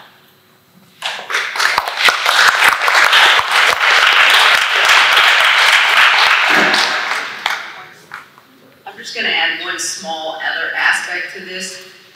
There's also this is not just happening in Prince William County. We're starting to see a lot of growth pressure in other places too. We're seeing it in Loudon, we're seeing it in Albemarle. So I just want to make you guys aware that there's also a big market pressure right now. I almost think it's delayed from what was actually, because the interest rates are starting to go up, and actually I think the housing market might be heading towards a recession, but this is very often happens where the localities are a little bit behind what's actually happening in the market. So they're reacting to kind of what was happening 2 years ago with the boom in the market, and they're just like, oh, we got to open up land, we've got to rezone, we got to get some land out there. That's one aspect. Another aspect is data center boom. There's this huge data center boom. They're responding to that market, and they're trying to capture some of it. And then lastly, there's a lot of money going into infrastructure right now, a lot of transportation funds, and they want to capture that. So just one last thing. Come on up.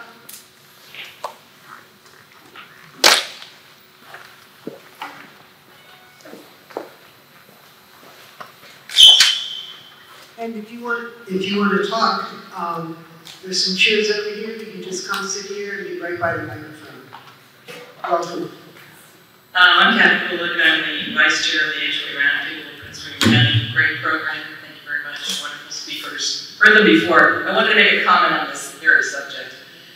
One of the reasons you're seeing it happen so fast is the type of industry that is coming in. The data center industry has the deepest pockets on the planet now. There is no more well-funded industry, and there never has been. This one is almost limitless. A lot of it has to do with the market now going to e-commerce, remote work.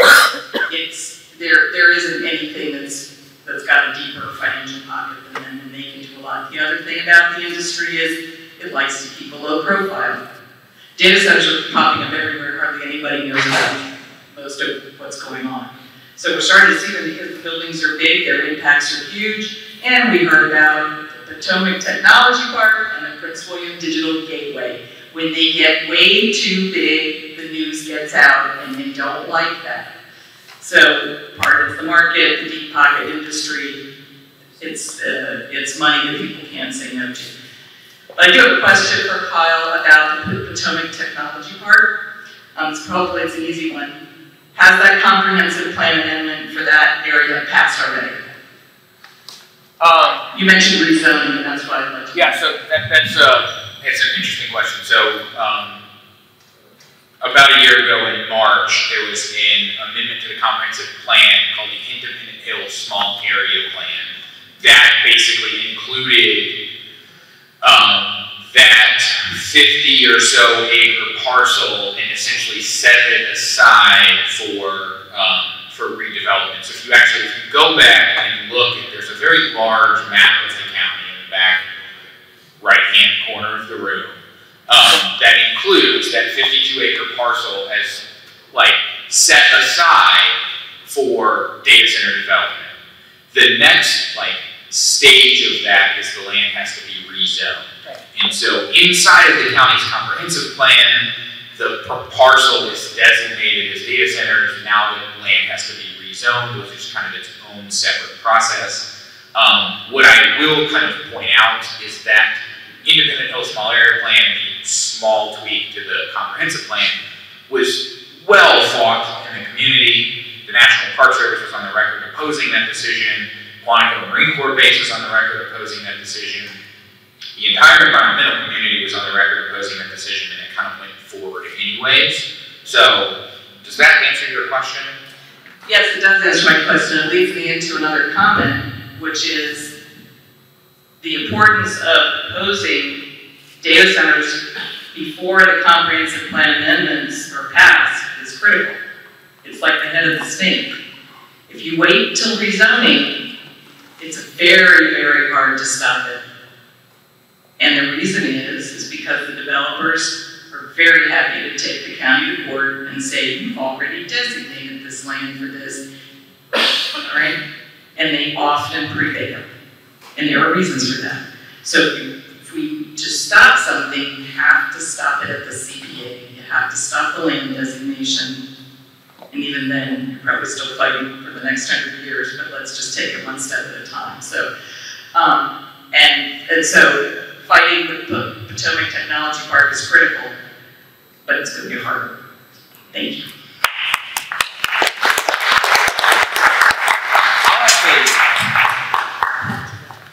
So, it is going to be a hard fight, but I do want to say that I do feel like we're making progress on that front at the Potomac Technology Park. You know, granted, there's a lot that goes into this opposition, but the addition of the 10.25 acres of highly erodible soils and then another 3 or so acres of wetlands is causing angst among the board. Like, they are aware that that is of concern. And then the other thing of note that's like interesting is if you look at the county map, as I mentioned earlier, it's a total of 161 acre parcel, and the county set aside like 120 of that acres and told the landowner, you have to donate that to the park. That was like the agreement. And I haven't seen that follow through. And so I think the board is maybe a little bit hesitant to approve this proposal without kind of the landowner holding up that end of the bargain. So I do know that some of our advocacy efforts are at least ringing alarm bells that these are serious concerns. I know the Park Service has continued to express opposition. So I don't want to say, like, we've got this one in the bag, but I do feel like the advocacy effort that we are doing, that everybody is doing, I feel like we're making some progress. And I think the same could be said about the Princeton Digital Gateway in the sense that they wanted this to be done 6 months ago. So keep up the work. And let's strengthen it. I would want to piggyback on what Kyle said. It's all well and good for conservation associations and alliances and coalitions and organizations to make statements to the board. But that isn't what is going to sway them. They need to hear from the people. They need to hear from the voters. And it would be very easy for us to convince ourselves that because Kyle Hart said it's looking good, that I don't need to go down to the board, or I don't need to write a letter to the editor, or I don't need to send an email. And that is totally false. The board pays attention when new faces, new names, and lots of people show up and speak up. And that's what we have to do. And it's not just about one issue, it's about all of these issues. They need to hear that we know that there are a lot of issues that we take exception to, and that we're holding them accountable for doing the right thing for the people of this county, not the wrong thing. Thanks, Karen.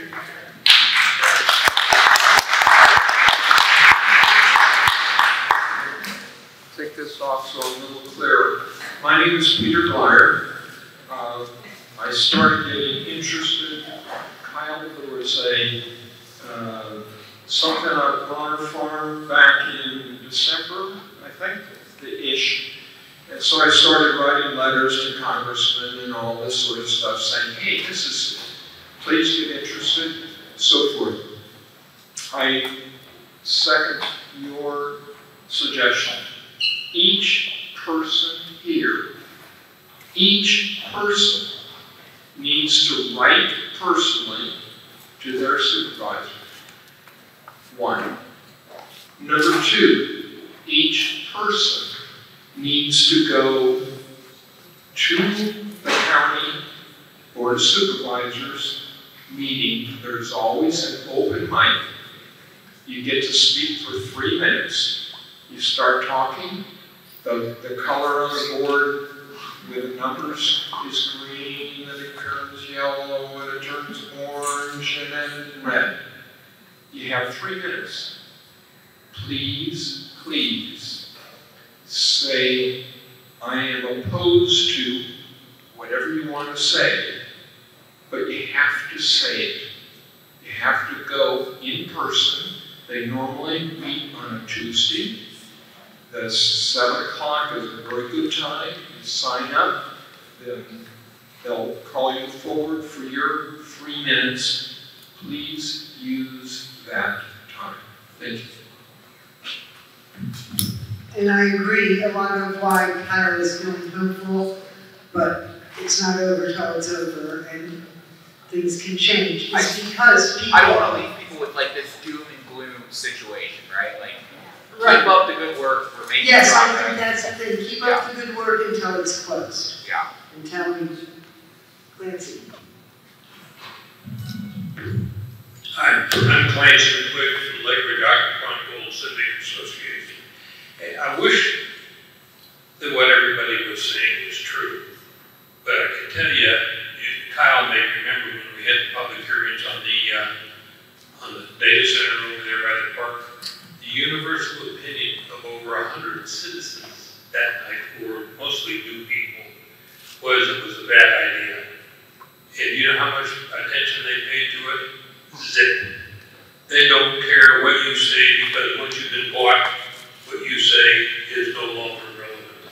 I can take the place that want to make a difference is with the Planning Commission, and better than that, the staff. When this stuff comes up and the staff is working on it, you can ask to go talk to the staff and bring your suggestions to the staff and tell them what you think, because the staff really runs this whole place, whether you like to think of it or not.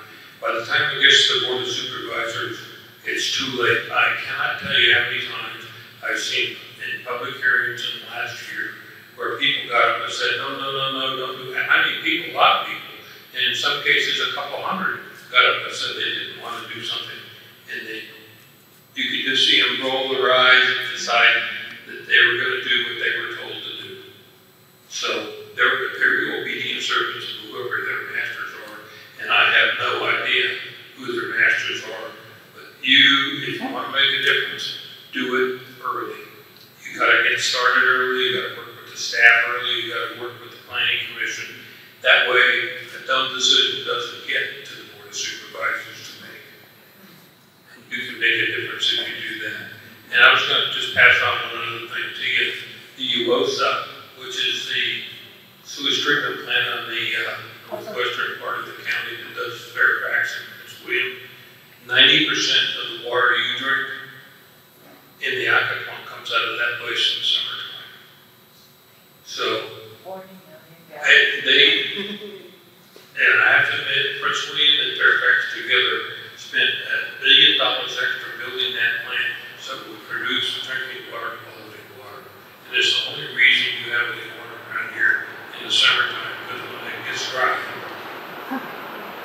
And not tonight being one of those nights. Speaking of water. Speaking of stormwater,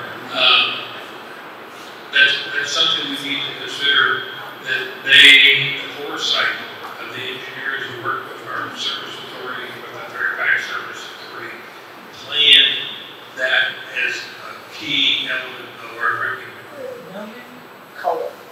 Thanks, please. Yeah. Okay, thank you very much. And give them a hand if you ever see them. If you see somebody from the Service Authority, tell them thank you for your service. That's the only reason you drink it. And a good time for your parents to repeat myself here is next Tuesday at the board meeting as part of the water workshop, which will have our experts here at the time. Hi, I'm Chad Huge in Logan. I was really concerned about the Independent Hill entrance there to the park, and I was wondering how Okay. I was just wondering what the plans might be for a northern entrance to the park. They're working. Pardon? I can actually take that. Yeah, because if we can communicate that to the Board of Supervisors and how disruptive it would be not to be able to have the northern entrance, that we need to all work, the federal, state, and local, all have to work together in harmony to make that happen. It increases the usability and accessibility of the park from all people at all stages of life, all social categories. It opens up the park for everybody. And when the park was first built, it was there to be a wilderness and camping experience for city youth as part of the goal. Thank you. Yeah, so the park has some pretty exciting plans, and Ken and I obviously work closely with the park.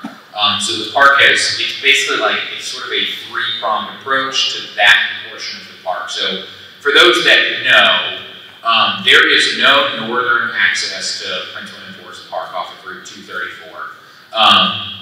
A lot of that, frankly, is due to National Park Service funding concerns.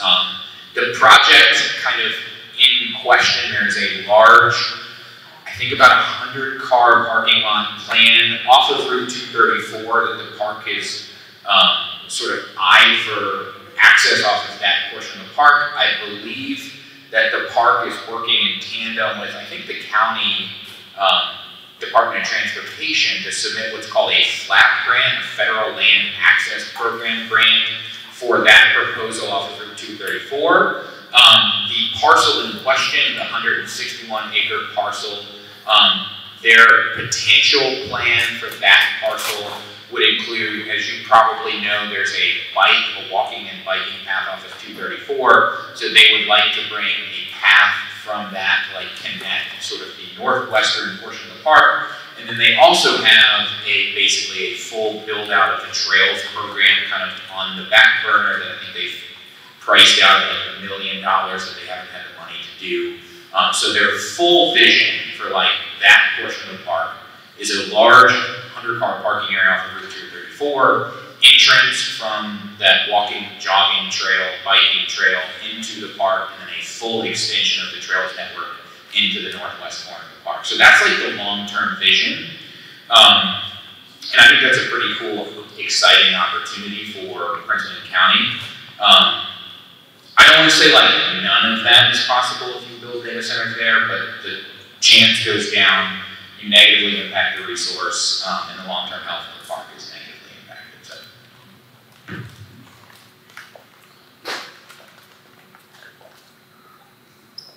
One other thing, and I'll just close with a funny story, which is sadly funny. Years ago, Prince William County had a water tank that was in Montclair, right across the street on the other side of 234 from Prince William Forest Park. And they didn't want to impact the houses with an unattractive water tank. So they were going to move it across the street and put it in the legislative boundaries of Prince William Forest Park, on a parcel the park is planning to purchase. And they really stood up for it, that's what they wanted to do, and then the supervisors were like, what? What's the problem? We'll put your name on it. And could not understand why that was so important that that area be protected. So when you're talking to people and you're making your comments, realize that some of our elected officials really just do not understand at that very basic level.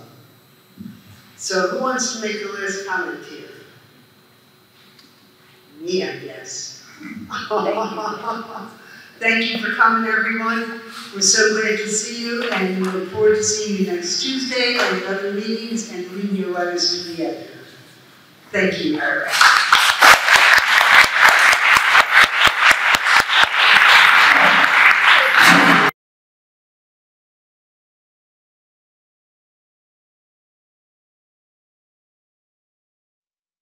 clean drinking water from the Occoquan Reservoir, historical preservation, welcoming national parks, and a good quality of life means local government must support sustainable land use policy. Prince William County is at a crossroads. With growing opposition in the community, county-wide, as well as regionally, we stand united as an obstacle to greed and developer handouts that will result in the loss of our best smart growth land use, the rural crescent. As recently as 2016, the Pageland Lane residents advocated to protect the beauty and history of Pageland Lane from becoming a victim to expensive sprawl development. This is a 6-year-old quote from an article in Bacon's Rebellion as the fight began to stop the Bi-County Parkway. Quote, "The three amigas live on Pageland Lane because they like living in the country. While development pressure from Washington has penetrated even deeper into the Virginia countryside to the north and south, building has been limited in an area of northwestern Prince William known as the Rural Crescent. The wooded hills around the Manassas battlefield are dappled now with the yellows and umbers of autumn. The fenced-in fields beside Snyder's house are dotted with horses and geese. Her farm, where her family has lived for 6 generations, was the scene of military maneuvers in the Second Battle of Manassas, and Snyder has hosted Civil War reenactments there. Conservation is in her blood. Indeed, the Snyder name is synonymous locally with historical preservation." End quote. Fast forward to today, and the draw of big money per acre that data centers are willing to pay has those same landowners folding up their preservation tent in exchange for the promise of $1 million an acre, asking the rest of us to ignore the robust data center opportunity zone in already zoned industrial areas of the county. Proposals being put forward have industrial and data center proliferation consuming thousands of acres and spreading across the county. The mobility plans in the Comprehensive Plan Update are taking us in the wrong direction. Instead of driving less, these plans make us more car-dependent. From an April 25, 2022 article in Greater Washington, the Northern Virginia Transportation Authority, NVTA, will make multi-billion-dollar decisions this year on the region's transportation future. Analysis from the Coalition for Smarter Growth, CSG, finds that the agency's massive highway expansion plans would fuel increased levels of driving on top of the additional trips anticipated from population growth. Instead of helping Northern Virginians drive less, the proposed 1,200 miles of new pavement would make the region more car-dependent.